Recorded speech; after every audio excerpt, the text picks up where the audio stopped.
fucking phone. Sorry, I can't get to the phone right now. Leave a brief message with your phone number, and I'll get back to you as soon as I can.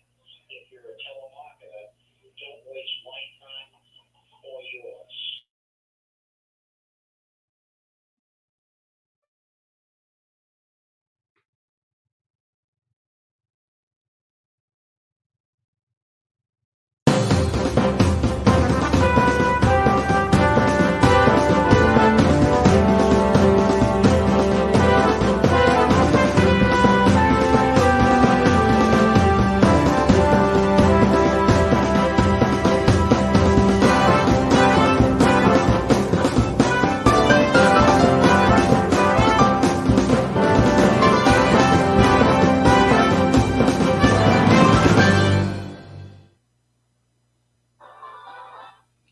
Well, hello. Welcome to Spindle City Straight Talk. I'm Chip.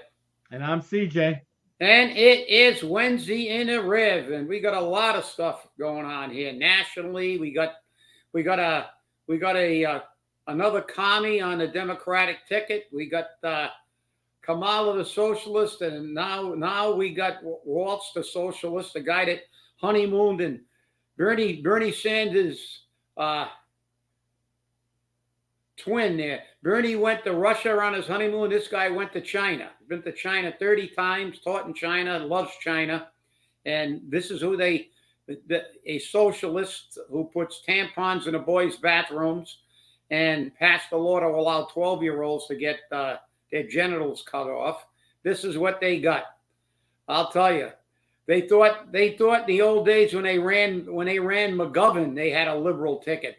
McGovern looks like a John Birch Society member compared to these people. I'm telling you, it's horrifying. And then of course we got major controversy, CJ. And I heard you were stirring a pot with your finger a little bit there. Oh yes, I was on the teacher's contract again. Yes, I was. Again, the Coogan administration says pick a finger to the law. We don't care what the law says. And I figured that we could discuss that on today's show because I think it's important that people understand, because somebody turned around and said, stop citing the law to me. And I'm like, okay. I said, why don't you go review 150E and find out? Yeah, but I'm not going to do that. Well, then I guess you don't want the information. Yeah, and I'm going to tell you something, CJ. You know that I know 150E pretty well, and since you mentioned it, just so everybody can see, there we are. That is the collective bargaining law. That is chapter 150E right here. It's right in front of me.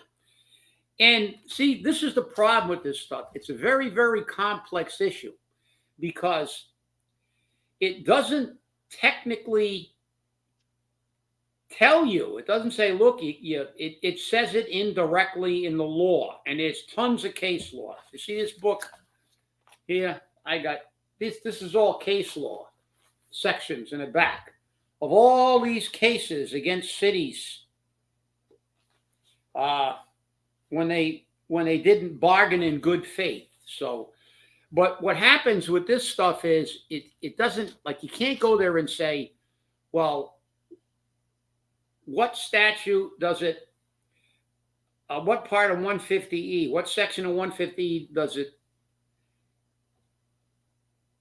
not adhere to? Well, there are numerous sections. That's the problem. The law to bargain in good faith is in the law. It says that both parties, the city and the unions, have to bargain in good faith. You can't enter into surface bargaining, and there's a whole there's pages of this stuff in here. You go read it. I know they don't want to because they don't want to know the truth. That's the law. That's why they always lose. Teachers' union should file an unfair labor practice against them. A prohibited practice is they're not bargaining in good faith. You can't bargain in the media. That's a violation, and I can tell you what section that is. It's section 10. Section 10 of 150E. It says they can't attempt to coerce employees. They must bargain in good faith. But they're not. Because by putting that in the paper, it's leverage bargaining. They're trying to say, look, see the people, we're trying to give them everything. They can't ask for any more than that. Or this is what we're giving. What a great offer we're giving them. No, none of that stuff. You can't do that. It's part of the collective bargaining process. They make proposals. The city makes counter proposals. And then they come out with a agreement at the end. And the only thing that counts, everything that happens in between, I used to like to refer to as the dance of the chickens. Because they put out, we're going to give you 1%. No, we want 8%. And both of you know that some way you're going to meet in the middle. All that's part of bargaining. It shouldn't be, but it is. That's the way it's done. And you have proposals, throwaway proposals, and all kinds of other stuff. So what happens then is you ultimately get to a resolution of a contract. And then the only thing that counts is what the final product is. And for any side, the union or the city, to turn around and stick their stuff out into the public to try to get public opinion on their side and put pressure is illegal. And if the union did it, it's illegal. And I'm going to tell you a true story. One time we were bargaining and the city was just yanking our chain. They were surface bargaining. But in order to make that charge that they're not bargaining in good faith, you've got to document the meetings.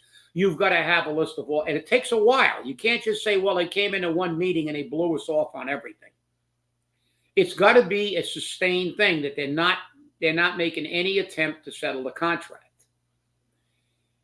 So it's a long process. But one time, what I did was, and people are still around. My bargaining committee is still above the dirt, looking down at the grass and up at the roots. And I can get people to prove it. They were in the room with me and our attorney.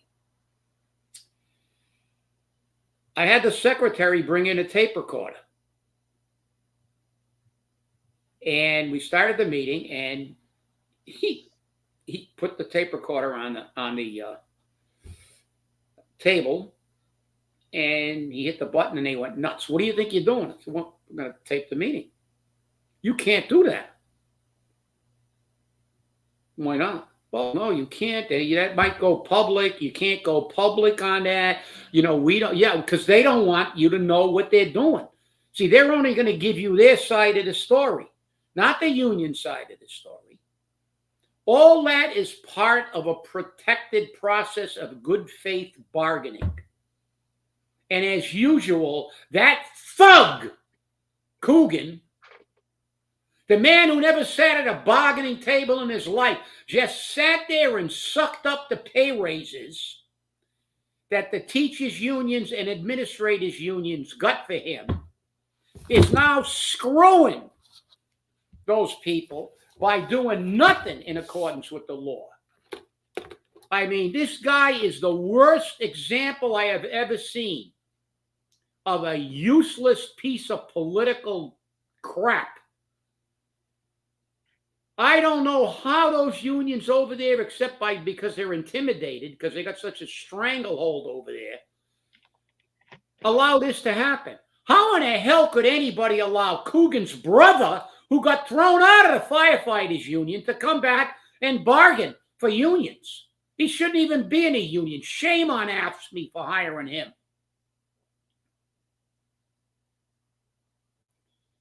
His brother on the labor side, his other brother on the city side, and him as the mayor. God, it's a family affair. You don't think there's any conflict of interest there? I mean, this is absurd. The school department's always been like North Korea, but this is the most egregious violations I have ever seen. Then he wrote a letter. I've been bargaining since 1981. and I have consulted with other unions outside of Fall River many times. In my life, I have never seen a mayor, after they go to arbitration, write a letter to the council and divulge things that are not supposed to be divulged. And what did even Runaway Rumsey say? Yeah, you're right. He's not supposed to do that. Well, no, he told everybody, oh, remember, you can't talk about this. I'm going to write you an illegal letter. Just shut your mouth. This city is being held hostage by these people. And with that, CJ, I know it went on, but it's a very, very complicated issue. And anybody that wants to have a nice long talk about this, I will bury them in statistics and law. Back to you, CJ. Well, you remember that letter that went to the city council. Remember when I requested it and Runaway Rumsey answered the request and said, no such letter exists? And then I had it in my hand. And then he replied to the Secretary of State's office that I was setting the city up. It's a public record. You're supposed to provide it. You were setting it. You were setting the city up when the corporation of the council of the city knowingly lied to you, right? And said it didn't exist.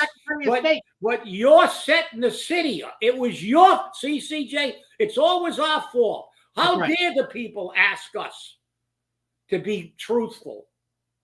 How dare the city ask us to abide by the law? How dare you? You're setting them up.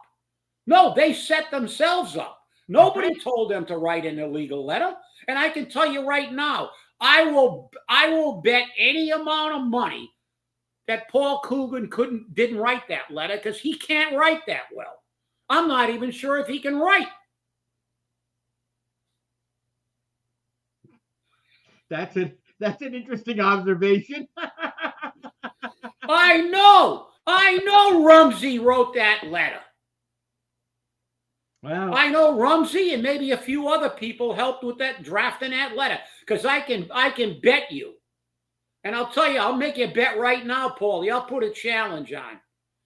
You can pick a subject, any subject, and then you and I will walk into a room, and an hour later we'll come out with a letter. And then we'll let the public judge who writes a better letter, you or I. You've seen the letter I wrote about your brother. It was on the editorial page of the Herald News. You can't write anything like that because you have no idea about anything about collective bargaining. You just don't care. You do whatever you want because you own the school committee. Well, not all of them now, thankfully, because, and Colin, I hope you're watching the show. What they're doing is illegal.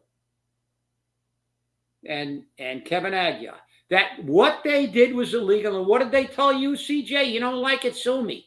That's right. That's exactly what I was told. You know, it's sad that we have to keep coming back to lawsuits. We have to keep coming back to lawsuits. And we know how much we are disliked. I'm using a friendly term by saying disliked, because there are other words I could use, but I don't think that I want to put words in someone's mouth, although I'm sure they've been said about us. But I mean, Paul hated us so much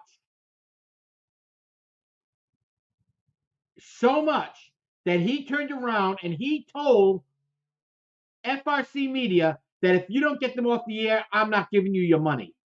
That's $100,000. Okay? If you don't get them off the air, you don't get your money. That's collusion. That's conspiracy. That's a violation of our civil rights.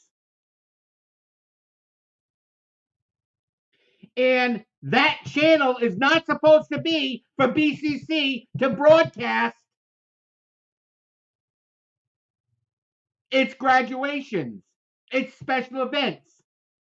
That channel is the Fall River Community Channel, not the BCC Community Channel.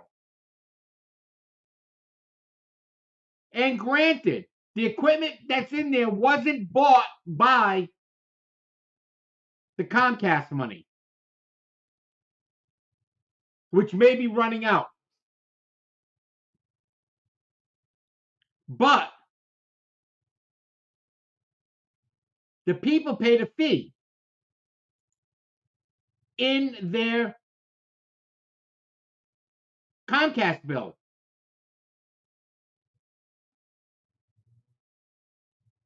Right there. So you have to understand that channel is the people's channel. It's not the BCC channel.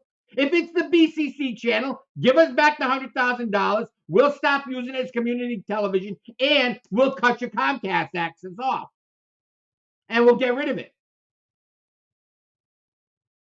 We'll let Durfee have the community channel. They got a whole brand new studio. They've got everything. They're all set. That was built with Fall River money.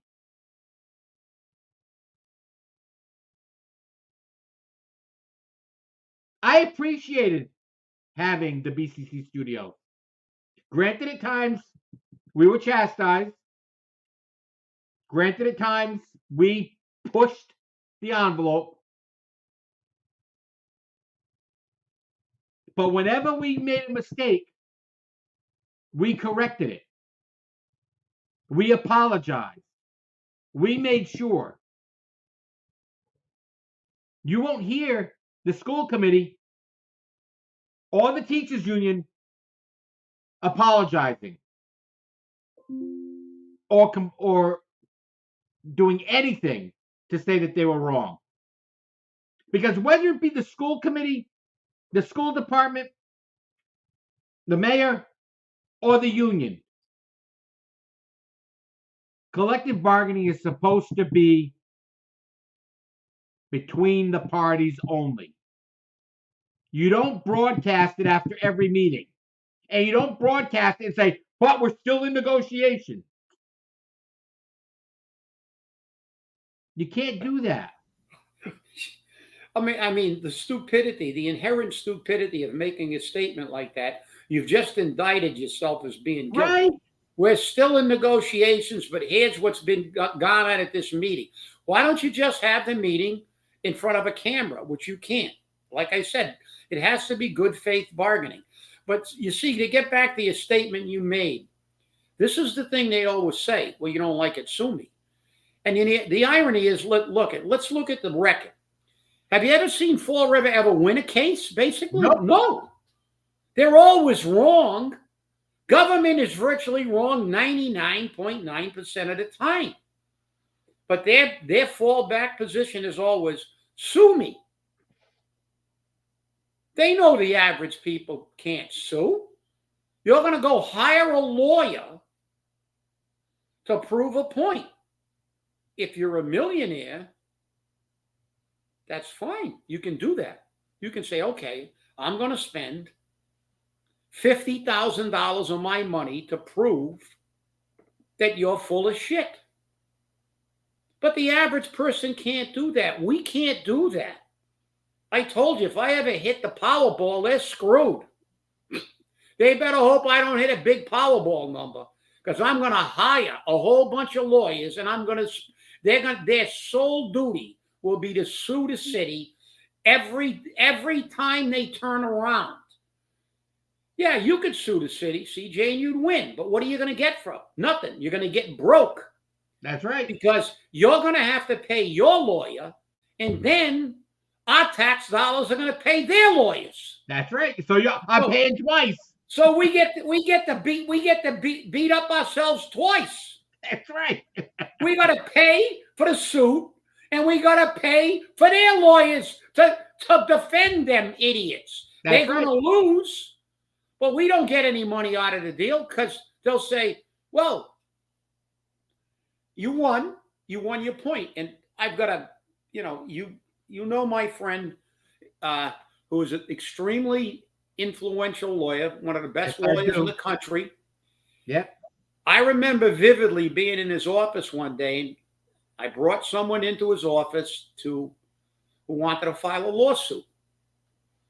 And I got there and I introduced them, and I was ready to leave, and the person I brought up said, "Oh, I don't mind if you sit here, and I said, "Well, I don't, I mean, I'm not going to put this as your lawsuit." But the attorney said, "Well, what's the case?" So he gave him the case, and he said, "Yeah, you're right."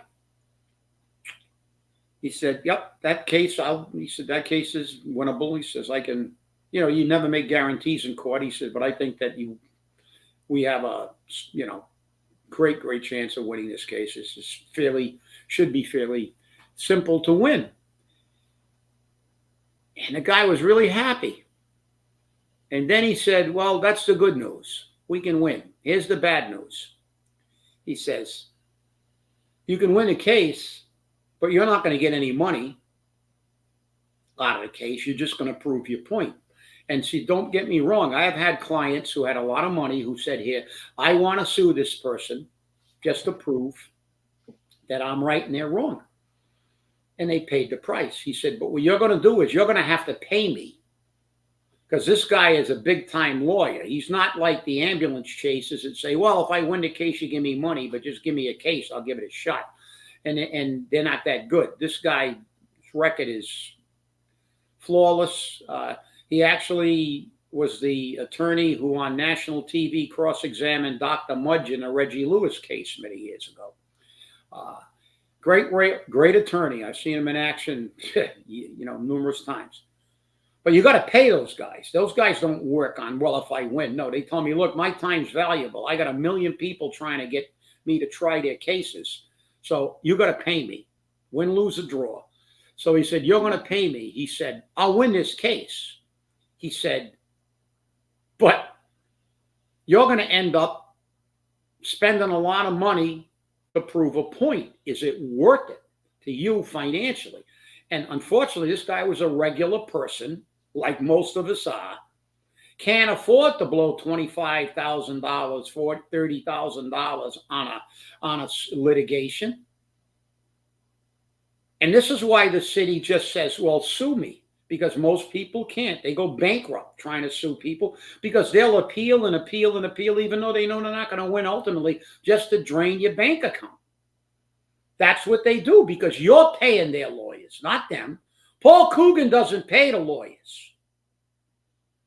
And shame on the lawyers in this city who swore an oath, but their oath doesn't matter to them, a canon of ethics, to not come out and tell the mayor, "You can't do this kind of stuff." It's blatantly illegal. I have an obligation as an attorney sworn to uphold the law to tell you this is not right. And the teachers union should file a prohibited practice. And if you want help with it, call me. I'll help you draft it, because I drafted a ton of them and we won all of them. I never lost a prohibited practice against this city because they're criminally negligent all the time. And this guy is the worst I have ever seen. I mean, now I got the worst lefty party they ever ran. Forget about George McGovern. We got this guy. This ticket is like, socialism on steroids. And now we got a mayor that I've never seen anything like this in all my years. But that's what you get when you put a political tick in. But CJ, back to you. It's we can pick and choose all of these things all the time.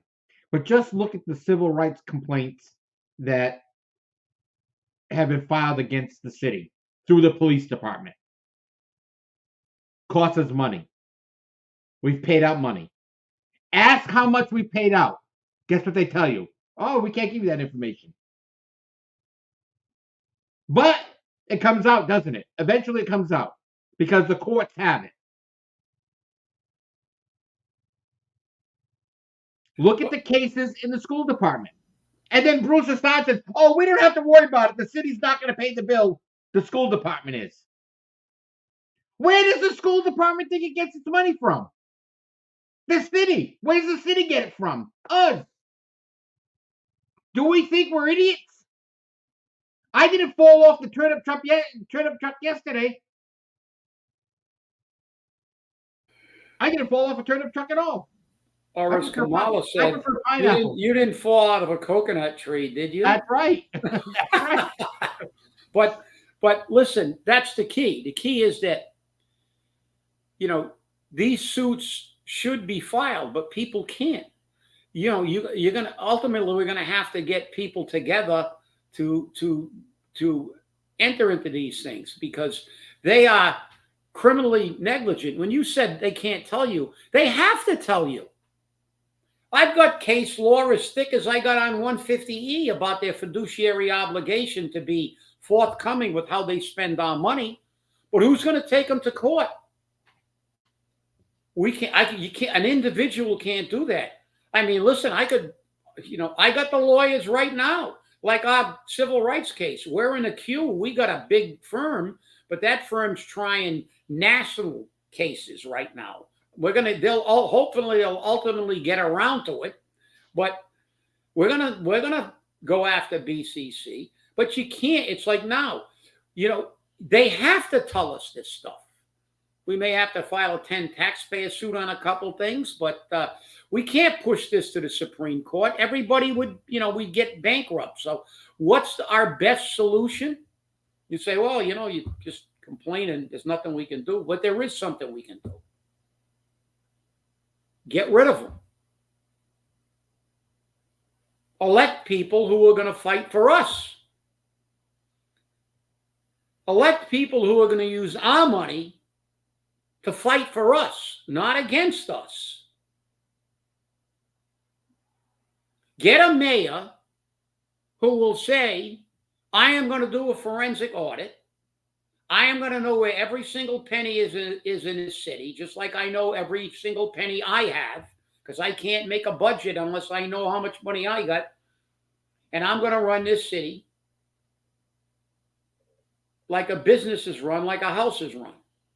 And not only am I going to know where every penny is, the people of Fall River are going to know where every penny is.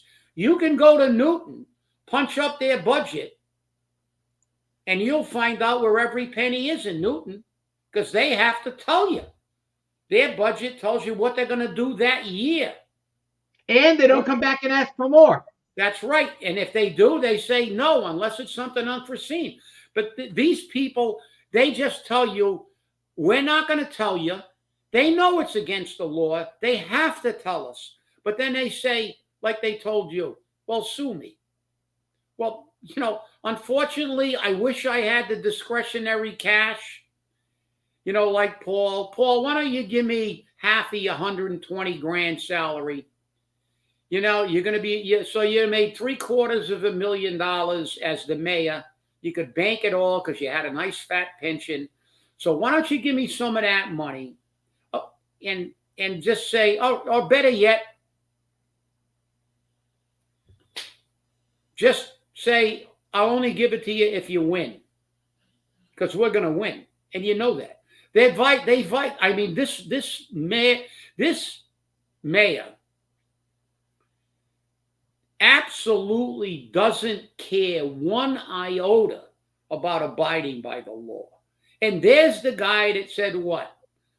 I'm going to be transparent and I'm going to follow the law. He's done neither.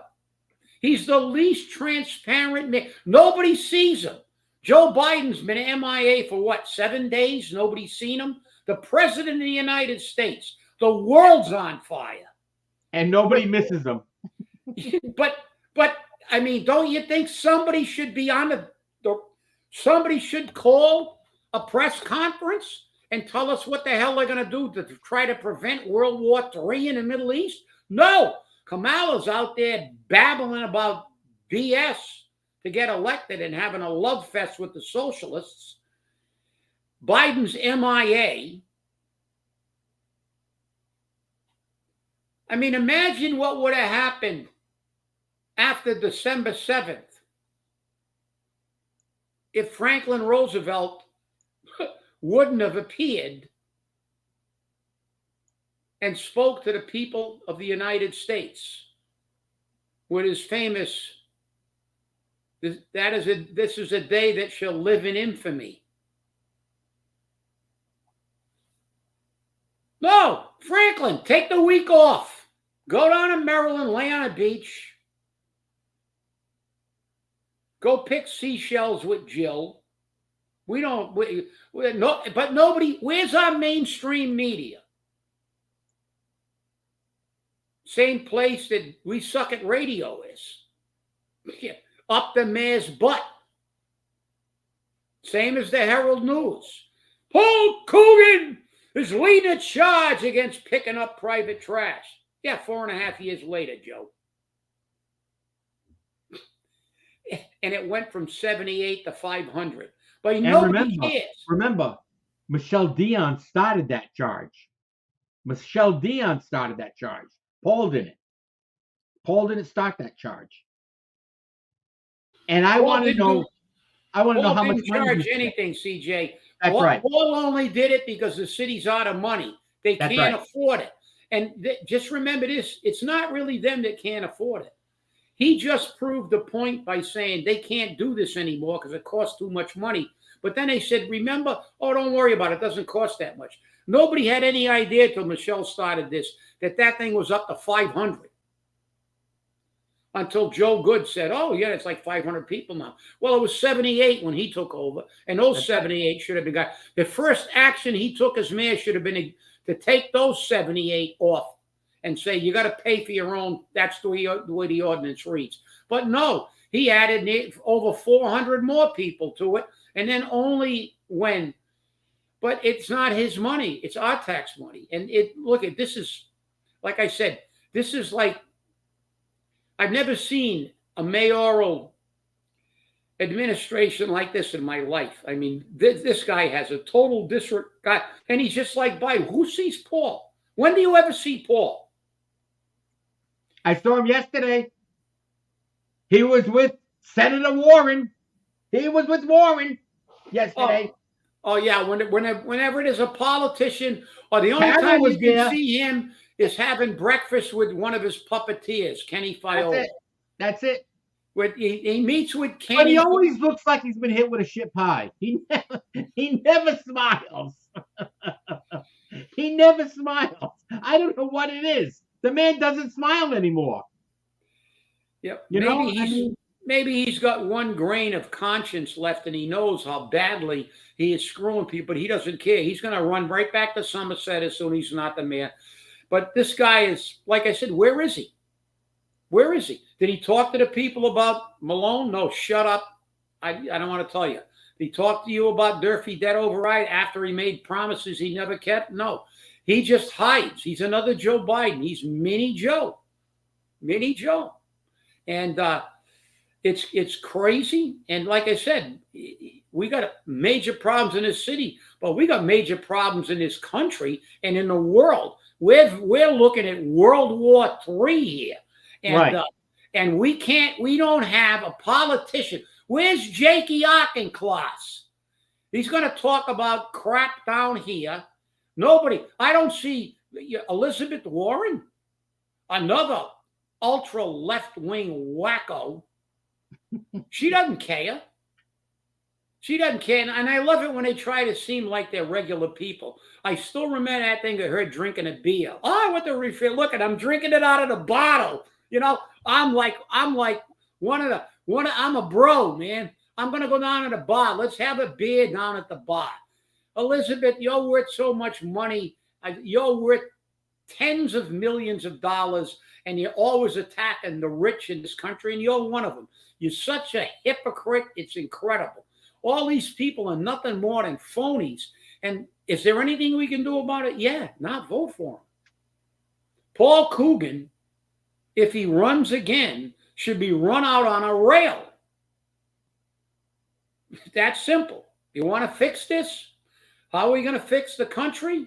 Don't let these socialists get elected. How are we going to fix the city? Don't let these people that don't give one iota about you, get rid of them. Elect some people that get up there and say, look, I'm gonna watch the spending. I'm gonna try to put money back in your pocket. I'm not going to allow this stuff to continue. I'm going to know exactly how much money we owe. And that's the only way we can ever fix this, unless CJ or I hit the Powerball. Then we'll take care of it single-handedly.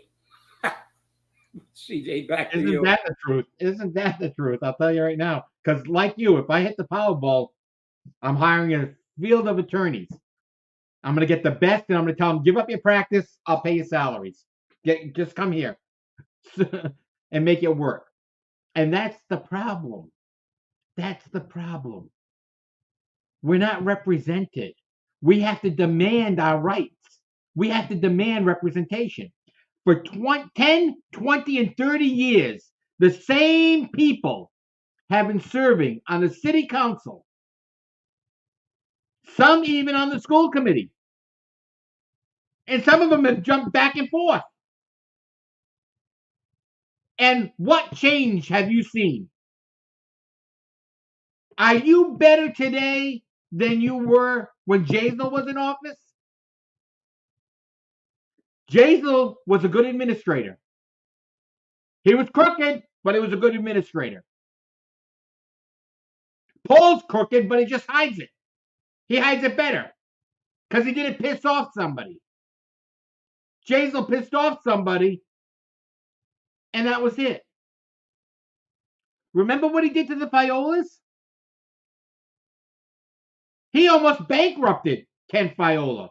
Almost bankrupted him. Bankrupted his organization. But Paul gets in office, and the parachute comes out. Everything's all fine now. Everything's all dandy. We give you back your contracts. We let you do what you do best. Nothing. And we'll pay you to do nothing. But we pay you to make sure that you make money on the back of the people of Fall River. That's what Paul does. He gives people jobs so that people like you and I pay the outrageous salaries he gives these people, and these people admit, I wasn't qualified for the job when I was hired. It takes time. Time is something Fall River doesn't have, people. We're out of time. We're out of time, like this country is. Forgive me for laughing, but you know how absurd that is? That, like I said, only in government would you hire somebody to run a department that's not qualified to run a department. That would be like hiring, some kid to work on your plumbing and find out that, well, I'm not really a plumber yet. I'm going to school for it right now, but I'm going to do, I'm going to do work that a master plumber should be doing.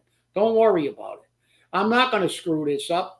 It's going to take me 10 years to become a master plumber, but I'm going to do yours right now. And you're going to pay me like a master plumber. And that's what we do in this city. We hire these people that don't know the job. They're on OJT, and we're paying them big money, and they can't run anything. That's why we get the Aya Capones and the financial analysts to help them. And, it takes 18 people to screw in a light bulb. This is the problem. We need somebody to become the mayor who says, enough. I'm paying you $100,000. You better be able to run that department. You better know your job. If you don't know your job, it's bye-bye. See you later. You're not going to get hired. I mean, there were reports that, I don't know how many, a couple of years in, she doesn't know how to operate the Munis system, the Massachusetts reporting. She doesn't know how to access that properly. She needs help to do that. And she's the top gun. It's like, it's just, when you look at this, but like you said, what they do is cover everything up. Everything is like the mold. Now they got that report. People are complaining, saying that Well, those consultants weren't harsh enough, but they did say it's going to need, professional remediation. Well, how about the guy who allowed this to get to this point? What did they do with him? Oh, wait a minute. They gave him a pay raise. $15,000. They gave him a pay raise. And not only that, they had their little stooges like Tommy Corey. He's a legend. How dare you? This guy just poisoned all kinds of kids in his school and the teachers. Allowed a condition to get worse to the point now where we need serious, and how much money is that going to cost us? You got mold in your house, you better get to it quick because it's going to cost you a boatload of money. What is the city's response? You got that obsequious lackey always, and at the last meeting I heard you again. Oh, I just feel like I got hit twice and I got punched twice. How dare they? This man deserves respect. Respect for what? Covering up the 22 windows, ignoring a health hazard that jeopardized the city employees and the students in those schools to the point it's going to cost us hundreds of thousands of dollars to remediate this stuff. And your response is to give him a pay raise and respect? Well, he's not getting it from me, Tommy. And if you want to have a debate on it, anytime. With that, back to you. Boy, with the number of debates we're calling out for, there won't be any mayoral debates. There won't be any presidential debates. There won't be any vice presidential debates because we're going to be occupying the time. Those are perks. I'll tell you right now, those are perks. Well, I want to thank you all for watching. And remember, stay safe, stay angry, and hold your politicians accountable. Have a great day. We'll see you on Friday.